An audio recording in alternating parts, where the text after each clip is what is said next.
मंच पर विराजमान भारतीय जनता पार्टी के सर्वाधिक सफल राष्ट्रीय अध्यक्ष श्री अमित भाई शाह,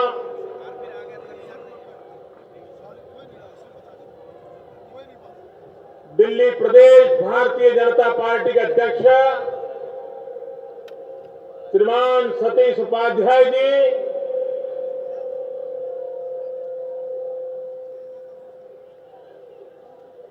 मंच पर विराजमान सभी वरिष्ठ महानुभाव और अभी महाराष्ट्र के चुनाव में ज्वलंत विजय प्राप्त करके वहां की जनता के सपनों को साकार करने का जिम्मा जिन्होंने उठाया है, ऐसे भारतीय जनता पार्टी के युवा नेता और महाराष्ट्र के मुख्यमंत्री श्रीमान देवेंद्र फडणवीस जी को मैं आज दिल्ली की धरती पर अनेक अनेक अभिनंदन देता हूं और भविष्य के लिए बहुत बहुत शुभकामनाएं देता हूं। झारखंड जहां बहुत बड़ी मात्रा में हमारे आदिवासी भाई बहन रहते हैं, देश के पिछड़े इलाकों में गिना जाता है, लेकिन वहां के गरीबों का भरोसा भी भारतीय जनता पार्टी ने जीत लिया है। आज सामान्य मानवीय की आशा बने हैं, गरीबों का विश्वास बने हैं, वैसे सामान्य परिवार से आए हुए झारखंड प्रदेश के मुख्यमंत्री श्रीमान रघुवर दास जी का भी मैं आज दिल्ली की धरती पर अभिनंदन करता हूं और उनको बहुत बहुत शुभकामनाएं देता हूं। आप ही के पड़ोस में हरियाणा की राजनीति को शुद्ध करने का बीड़ा उठाया, परिवारवाद से हरियाणा को मुक्त कराना बड़ा कठिन काम माना जाता था, जहां भारतीय जनता पार्टी को 10 संख्या तक पहुंचना भी कभी मुश्किल रहता था। उस हरियाणा की जनता ने पूरी ताकत के साथ परिवारवाद से मुक्ति दिला करके भारतीय जनता पार्टी को विजय दिलाया और श्रीमान मनोहर जी खट्टर एक सामान्य परिवार से राष्ट्र के लिए समर्पित जीवन जीने वाला भारतीय जनता पार्टी का सिपाही आज हरियाणा की आशा आकांक्षाओं को पूर्ति करने का दिन रात परिश्रम करने वाला मुख्यमंत्री श्रीमान मनोहर जी को मैं हृदय से बहुत बहुत अभिनंदन करता हूं और हरियाणा को शुभकामनाएं देता हूं। यहां जम्मू कश्मीर के भी भाजपा के नेता आए हैं,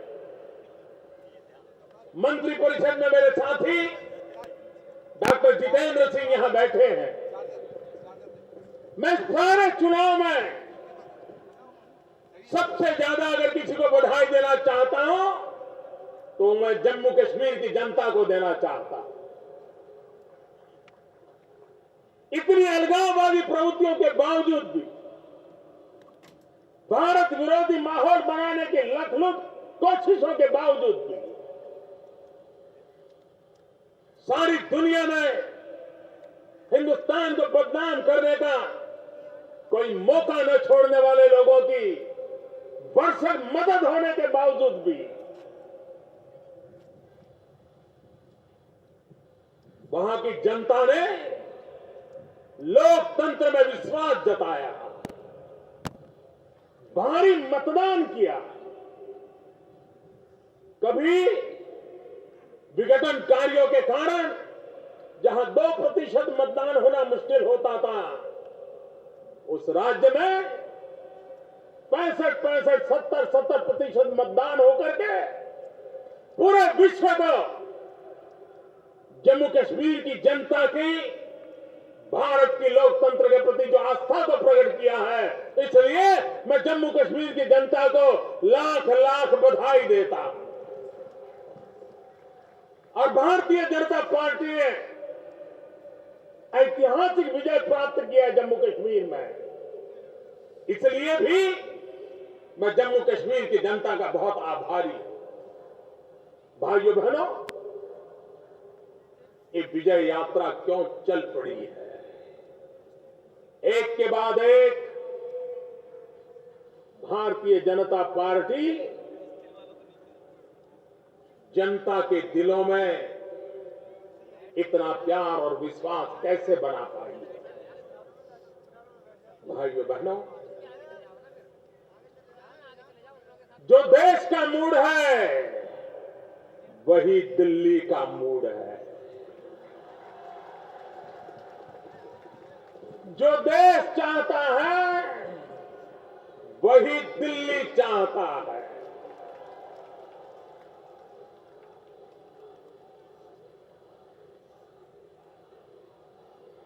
मैं एक बार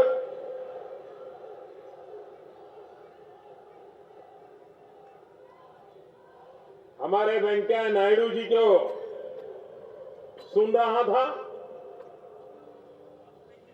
और मैं हैरान था कि हमारी सरकार के अर्बन डेवलपमेंट मिनिस्टर वेंकैया जी को जितनी जानकारी हैदराबाद की है, जितनी जानकारी विशाखापट्टनम की है, जितनी जानकारी विजयवाड़ा की है, क्योंकि वो आंध्र के हैं, मैं हैरान था। उससे भी ज्यादा जानकारी उनको दिल्ली की हर गली मोहल्ले की है। तो मैंने एक दिन उनको उससे पूछा कि आप तो भारत के अर्बन डेवलपमेंट मिनिस्टर हो, आप दिल्ली में खप गए हो क्या? वहां खप गए हो क्या? उन्होंने मुझे कहा, मोदी जी, मैं जब दिल्ली वासियों से मिल रहा हूं, उनकी समस्याओं को सुन रहा हूं, तो मैं हैरान हो जा रहा हूं। दिल्ली में कैसी सरकार चली, चाहे राज्य की हो या केंद्र की हो, 2002 से ढेर सारे मसले बिना निर्णय को फाइलों में बंद पड़े थे, गरीबों की समस्याओं से सटे हुए थे। लेकिन यहां पर सरकारों को समस्याओं का समाधान करने के लिए फुर्सत नहीं थी। भाइयों बहनों, मैं श्रीमान वेंकैया जी को अभिनंदन करता हूं कि उन्होंने इतने कम समय में 17 से ज्यादा दिल्ली के जीवन को छूने वाली महत्वपूर्ण बातों का उन्होंने फैसला कर लिया और आने वाले दिल्ली के जीवन को विकास की नई ऊंचाइयों पर ले जाने के रास्ते उन्होंने खोल दिए। अगर काम करना चाहते हैं तो काम कैसे किया जा सकता है, इसका ये उदाहरण है। हरियाणा में भी कांग्रेस की सरकार थी, दिल्ली में भी कांग्रेस की सरकार थी, लेकिन हरियाणा में कांग्रेस के नेता एक बयान देते थे, दिल्ली में कांग्रेस के नेता दूसरा बयान देते थे, और दिल्ली की जनता बिना पानी को प्यासी रहती थी। क्या बयानबाजी किए बिना उन्हीं के दल के दो नेता मिलकर के समस्या के मूल में जाकर के समस्या का समाधान ऐसा हो कि जिससे हरियाणा के किसानों को अन्याय न हो, दिल्ली की जनता को अन्याय न हो, क्या ऐसे रास्ते नहीं खोजे जा सकते? मैं वेंकैया जी को बधाई देता हूं कि उन्होंने दिल्ली हरियाणा के मुख्यमंत्री नई सरकार बनने के तुरंत बाद बुलाया, मीटिंग की और एक सहमति के द्वारा हरियाणा की ये चिंता की और दिल्ली के पीने के पानी की भी चिंता की और समस्या का समाधान करने की दिशा में कदम उठाए। भाइयों बहनों, आज देश का नौजवान अनेक आशा आकांक्षाओं को लेकर के अपने भविष्य के लिए इंतजार कर रहा है। बहुत राजनीति कर ली हम लोगों ने, सामान्य मानवी के पास क्या पहुंचा? नारे भी बहुत दे चुके थे। जितनी तेजी से गरीबी हटाने के नारे दिए गए, उससे ज्यादा गरीबी बढ़ती गई। क्यों?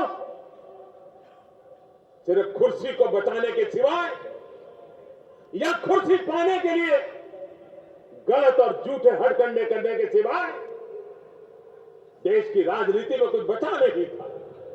तब जाकर के मेरे भाइयों बहनों, हम एक ऐसी नई राजनीति को लेकर के आए हैं जो जातिवाद से परे है, जो संप्रदायवाद से परे है, जो प्रांतवाद से परे है, जो सिर्फ और सिर्फ विकासवाद को लेकर के चल पड़ी है और गरीब के विकास के लिए असंकल्पबद्ध होकर के चली है।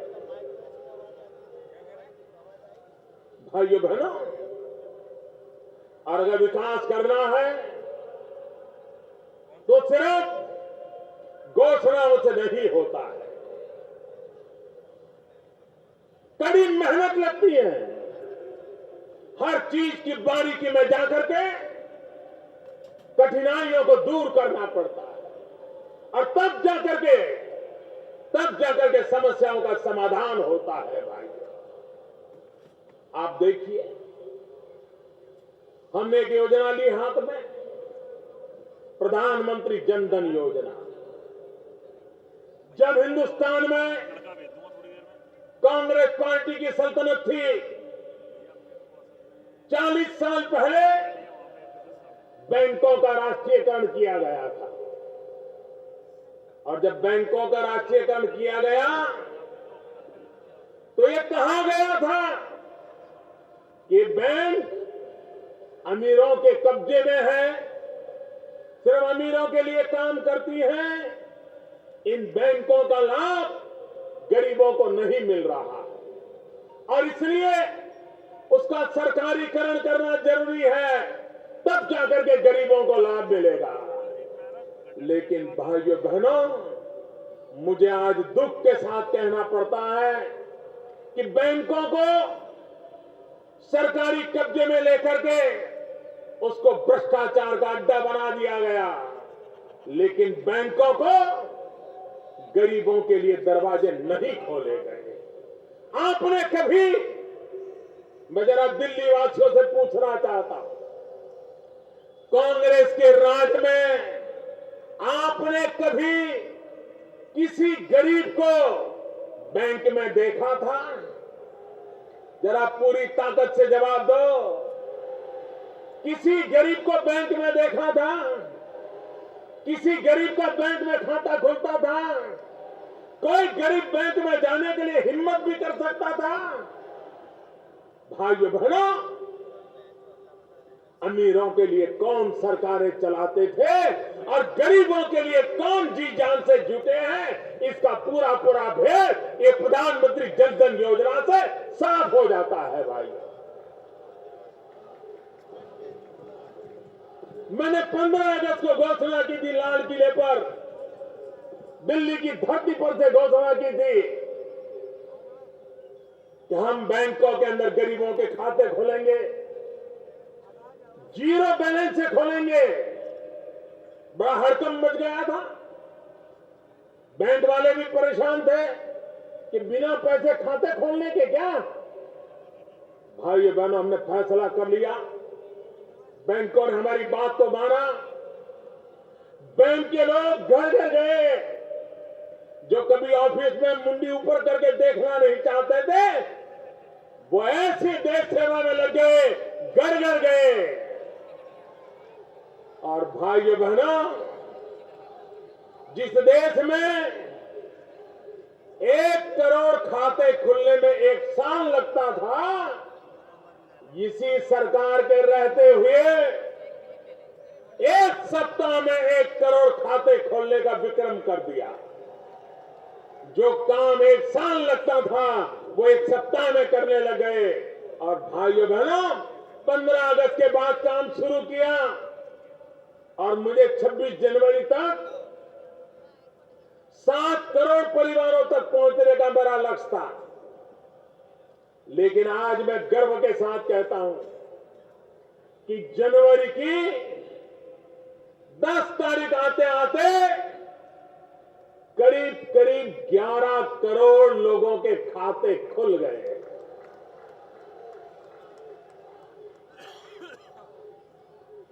और भाइयों बहनों, हमारे देश के गरीबों की अमीरी देखिए।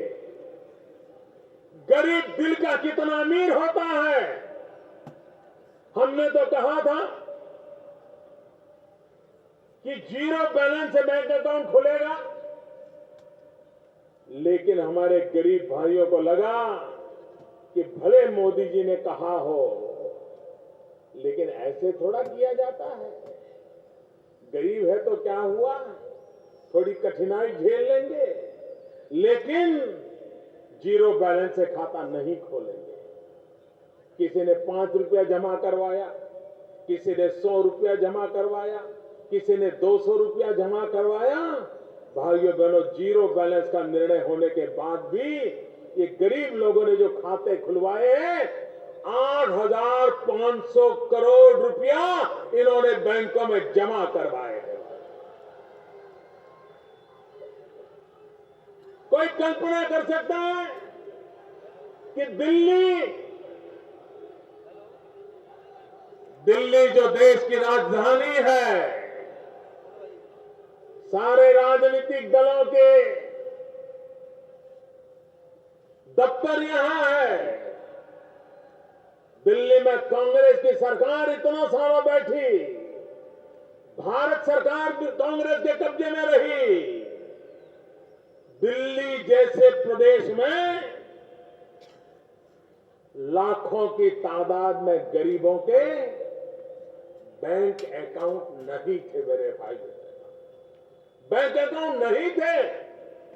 मैंने अभी पूछा कि दिल्ली में कितने बैंक अकाउंट खुले। मैं जानकर के हैरान हूं भाइयों बहनों,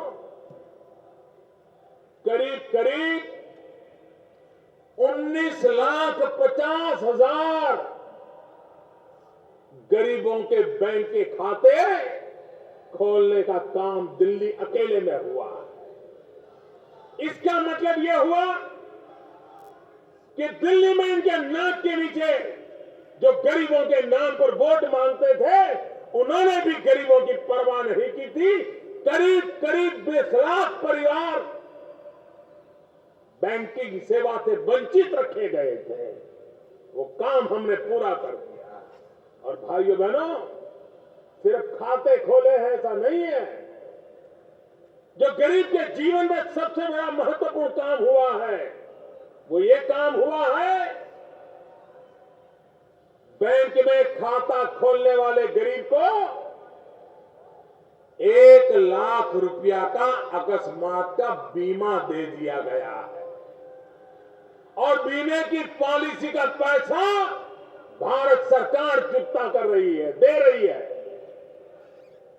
भाइयों बहनों, आज गरीब परिवार में कोई अकस्मात हो गया और अगर उसने बैंक का खाता खुल गया है, तो उसको 1 लाख रुपया मिलने की गारंटी आते ही सरकार ने पूरी कर दी है। भाइयों, मुझे बताइए, ये गरीबों की भलाई का काम है कि नहीं है? भाइयों, ये गरीब को विश्वास देगा कि नहीं देगा? ये रिक्शा वाले को विश्वास देगा कि नहीं देगा? ये झुग्गी झोपड़ी में रहने वाले को विश्वास देगा कि नहीं देगा? फुटपाथ पर सब्जी बेचने वालों को विश्वास देगा कि नहीं देगा? भाइयों बहनों, मैंने पहले ही कहा था, जब मुझे मेरी पार्टी ने नेता के रूप में चुना और संसद भवन में मेरा भाषण हुआ था, मैंने पहले ही दिन कहा था कि ये सरकार गरीबों को समर्पित है और हमारे सारे कदम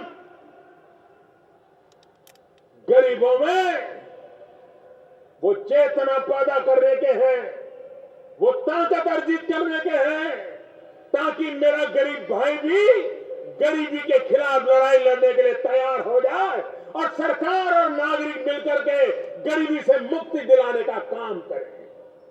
भाइयों बहनों,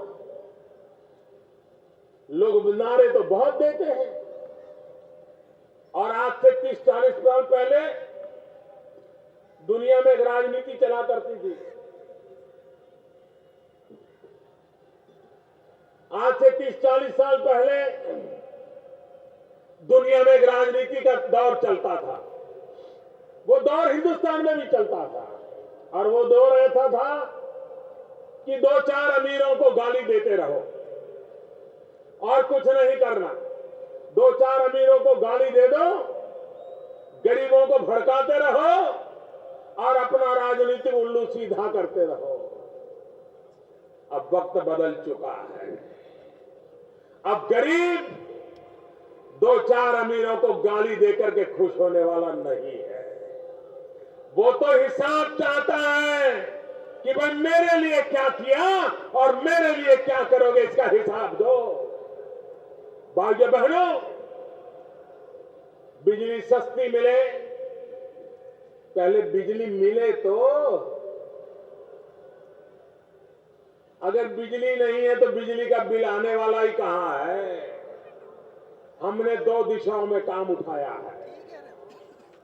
हम जिस प्रकार से बिजली के काम को उठाया है, हम दिल्ली में से ये जनरेटर की आवाज बंद कर देंगे। भाइयों बहनों,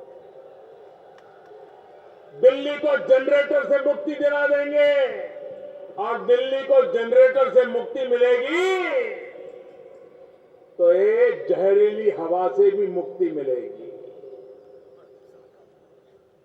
इतना ही नहीं, 24 घंटे बिजली देने का मेरा वादा है। भाइयों बहनों, 24 घंटे बिजली, और ये संभव है, ये संभव है। और दूसरा, जिस टेक्नोलॉजी को लेकर के हम लगे हैं, अभी हमारे पीयूष जी ने आपको विस्तार से बताया होगा, अगर आपके घर में 2 बल्ब है, 2 बल्ब, मैं बड़ों लोगों की बात नहीं करता हूं, गरीब के घर में 2 बल्ब हो और अगर जो सरकार बल्ब देने वाली हो लगा दोगे तो साल का 300 रुपया बिजली का बिल वैसे ही कम हो जाने वाला है। भाइयों बहनों, झूठे वादे करके, भड़काऊ भाषण करके गरीब के भले नहीं होते, उसके लिए ठोस योजनाएं होती है। बिजली के अंदर हिंदुस्तान में पहली बार हम एक क्रांतिकारी कदम उठाने वाले हैं।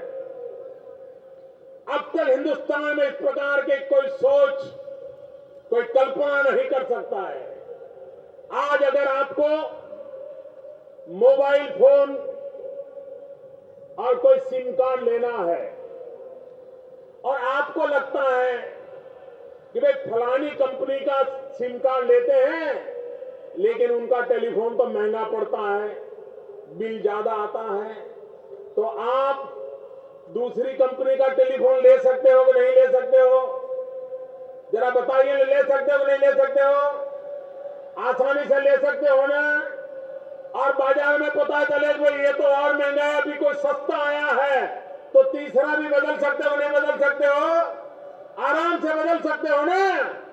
भाइयों बहनों, जैसे मोबाइल फोन में आप आराम से अपना सर्विस प्रोवाइडर चुन सकते हो, सस्ते से सस्ता फोन का चार्ज करने वाला फोन का कनेक्शन ले सकते हो, उसी प्रकार से दिल्ली में हम ये योजना करने वाले हैं कि अगर मान लीजिए 10 कंपनियां यहां बिजली बेच रही है और अगर आप चाहते हो कि हमें इससे बिजली नहीं लेनी है, वो सस्ती देता है, हम उससे लेनी है, तो आप ले सकते हैं, व्यवस्था हम करने वाले हैं।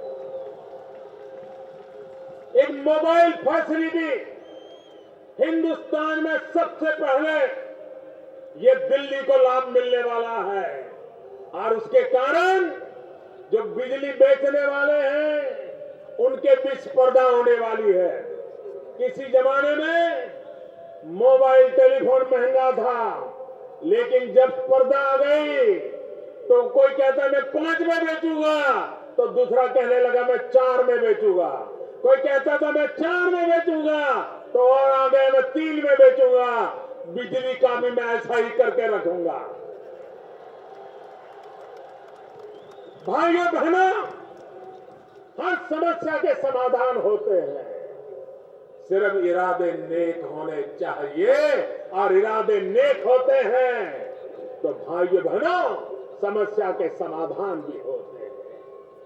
और इसलिए भाइयों बहनों, मैं आज दिल्ली वासियों से अनुरोध करने आया हूं। सबसे पहले दिल्ली को समस्याओं का समाधान चाहिए।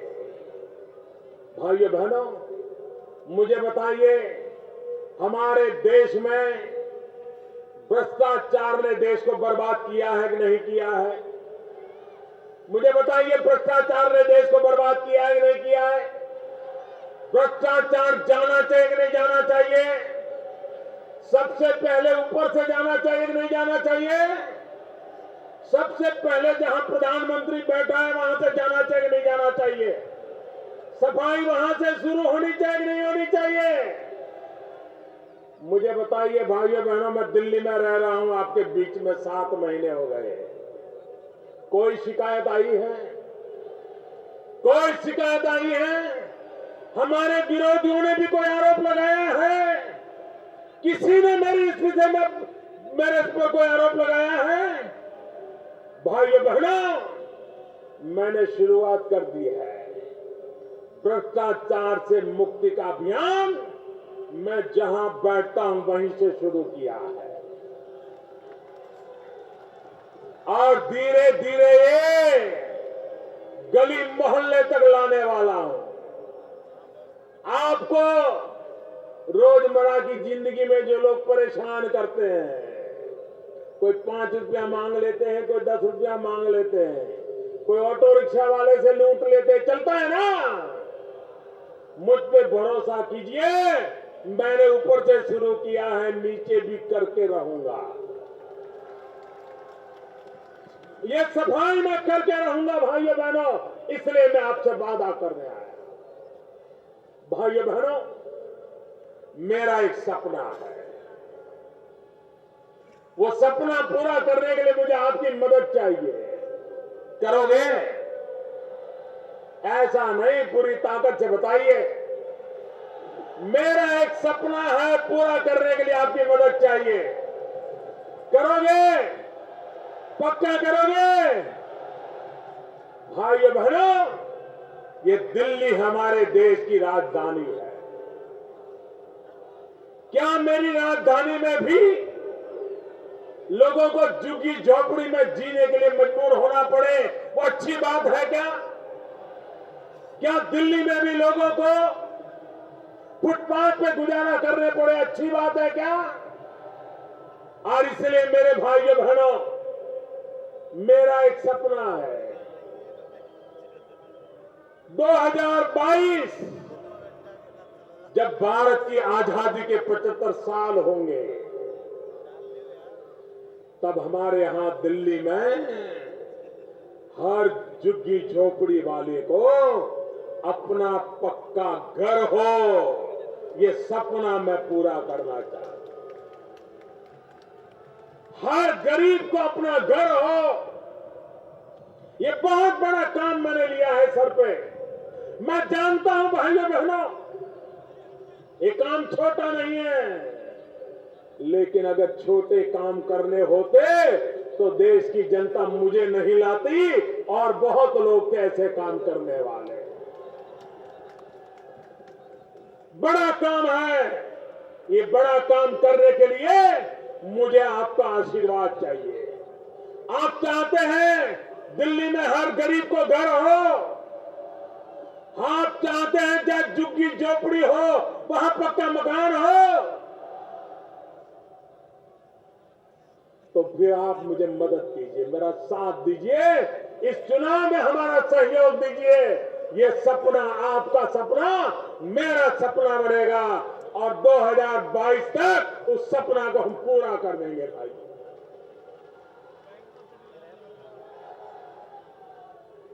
भाइयों बहनों,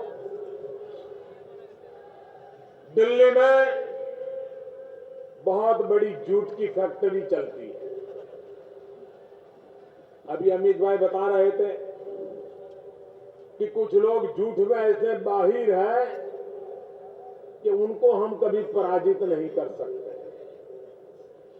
भाइयों बहनों, जो झूठ बोलते हैं उनको जनता ही पराजित कर देती है। हमें उसके लिए समय बर्बाद करने की जरूरत नहीं होती। मैं हैरान हूं, एक ऐसा झूठ चलाया गया दिल्ली में और बड़ी चतुराई से चलाया गया। ये चलाया गया कि दिल्ली में भाजपा की सरकार बनेगी तो सरकारी मुलाजिमों की रिटायरमेंट की उम्र 58 वर्ष कर दी जाएगी।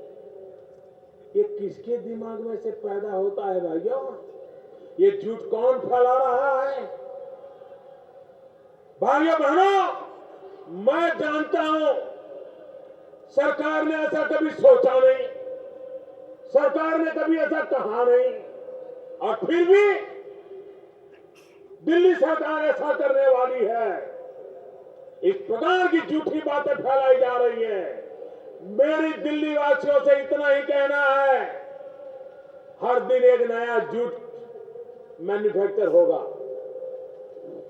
भ्रमित करना यही उनकी राजनीति का तरीका है। झूठ फैलाना यही उनकी राजनीति का तरीका है। और इसलिए मेरे भाइयों बहनों, अगर कुछ कहना है, जरूरी लगता है, तो मोदी कभी पीठ में छुरा भोंकने वाला इंसान नहीं है।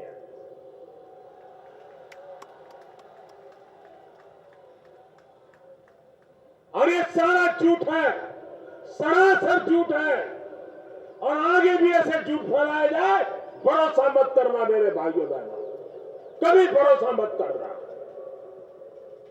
और इसलिए मैं आज दिल्ली वासियों से आग्रह करने आया हूं कि आप दिल्ली में स्थिर सरकार चुनिए, पूर्ण बहुमत वाली सरकार चुनिए। आप मुझे बताइए, दिल्ली का एक साल बर्बाद हुआ कि नहीं हुआ? एक साल तबाह हो गया कि नहीं हो गया? ये दिल्ली को जिन्होंने एक साल बर्बाद किया, उनको सजा करोगे कि नहीं करोगे? जिन्होंने आपके भविष्य को एक साल पीछे छोड़ दिया, उनको सजा करोगे कि नहीं करोगे? यही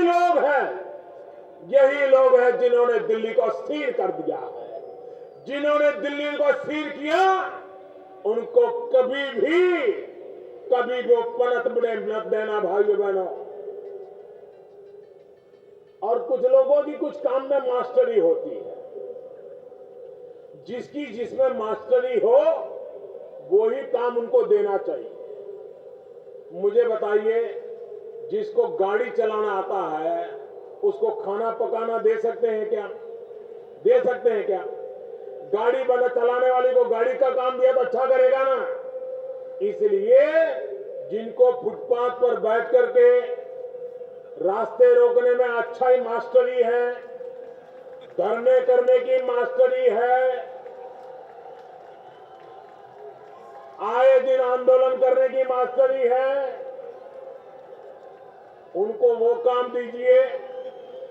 हमारी मास्टरी अच्छी सरकार चलाने में है, हमें वो काम दीजिए। और इसलिए भाइयों बहनों, सही व्यक्ति को सही काम देना, ये दिल्ली के लोगों की बुद्धि तेज है, और अच्छा काम करेगी, ऐसा मुझे विश्वास है। भाइयों बहनों, आप मुझे बताइए, आपने कभी ऐसे राजनेता देखे हैं जो खुद कहें कि हां, मैं अनार्किस्ट हूं, मैं अनार्की में विश्वास करता हूं? ऐसे कोई राजनेता सोच सकते हैं? भैया, अगर आपको अनार्की करनी है, अनार्किस्ट हो, तो जाकर के जंगलों में नक्सलवाद वालों के साथ जुड़ जाओ। वही तो वो कर रहे हैं। दिल्ली को नक्सलवाद की लपेट में नहीं लाया जा सकता, दिल्ली को अनार्की में नहीं लाया जा सकता। यहां सभ्य समाज रहता है, देश की राजनीति यहां से केंद्रित होती है। विश्व में दिल्ली की एक शान होनी चाहिए, उस शान को एनआरकी की तरफ नहीं जाने देना चाहिए। भाई, एक सुशासन चाहिए, दिल्ली को व्यवस्था चाहिए, दिल्ली को जवाबदेह लोग चाहिए, जवाबदेह सरकार चाहिए। अनार्की से दिल्ली का भला नहीं होगा और दुनिया में हिंदुस्तान की छवि बर्बाद होकर के रहेगी। और इसलिए भाइयों बहनों, हमारी जिम्मेवारी है, दिल्ली को बचाना भी है, दिल्ली को बढ़ाना भी है, दिल्ली को आगे बढ़ाना है, दिल्ली को नई ऊंचाइयों पर ले जाना है। और मुझे विश्वास है कि दिल्ली जनता के आशीर्वाद के द्वारा भारतीय जनता पार्टी के नेतृत्व में एक मजबूत स्थिर सरकार बनेगी।